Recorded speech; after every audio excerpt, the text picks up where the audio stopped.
Hi hello నమస్తే welcome to జిన్యూస్ global. నేను మీ గణేష్. ఈరోజు కాళేశ్వరంకి వచ్చినాం. కాళేశ్వరం ముక్తీశ్వర స్వామి దేవస్థానం కూల్చివేతల ప్రక్రియ స్టార్ట్ అయింది. ఆల్మోస్ట్ 50% అయిపోయినట్టుగా కనబడుతుంది. 4 రోజుల నుండి కూలుస్తున్నారట. 4 రోజుల నుండి 50% అయిపోయింది.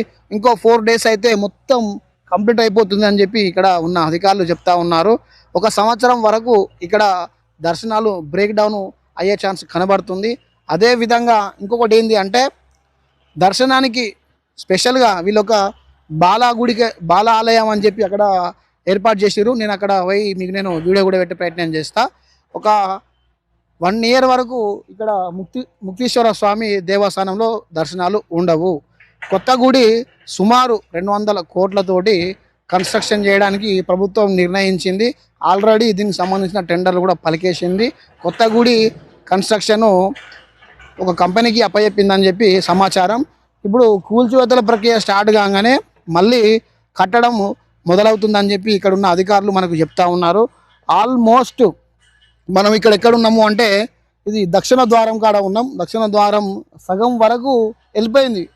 కూల్చివేత ప్రక్రియ సగం వరకు వెళ్ళిపోయింది.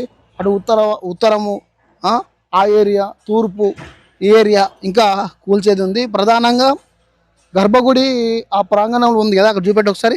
గర్భగుడి ఉంది కదా, గర్భగుడి కాడికి ఆల్మోస్ట్ వెళ్ళిపోయింది. అటు ముందు ప్రాంతం ఉంది, ఇటు వెనకాల ప్రాంతం ఉంది. అవి కూల్చేసిందంటే ఆల్మోస్ట్ అయిపోయినట్టుగానే కనబడతా ఉన్నది. సో ఇప్పుడు కాళేశ్వరంలో మీరు దర్శనాలు ఎక్కడ చేసుకోవాలి? కొంతమంది వచ్చి ఇక్కడ అనుకుంటున్నారు ఇక్కడ దర్శనాలు అవ్వట్లేదు కదా, మేము దర్శనాలు ఎక్కడ చేసుకోవాలి అని చాలామంది అనుకోవచ్చు. నేను దానికి సంబంధించిన పూర్తి వీడియో కూడా నేను మీకు ఈ ఛానల్లో పెడతా. ఇది కేవలం కూల్చివేతకు సంబంధించిన వీడియోనే. మీకు దర్శనాలు ఎక్కడ కావాలనో, ఏ విధంగా ఉంటుందో, ఎలా పోవాలనో కూడా చెప్పే ప్రయత్నం చేస్తా. చూస్తూనే ఉండండి జిన్యూస్ గ్లోబల్. నమస్తే, జై హింద్.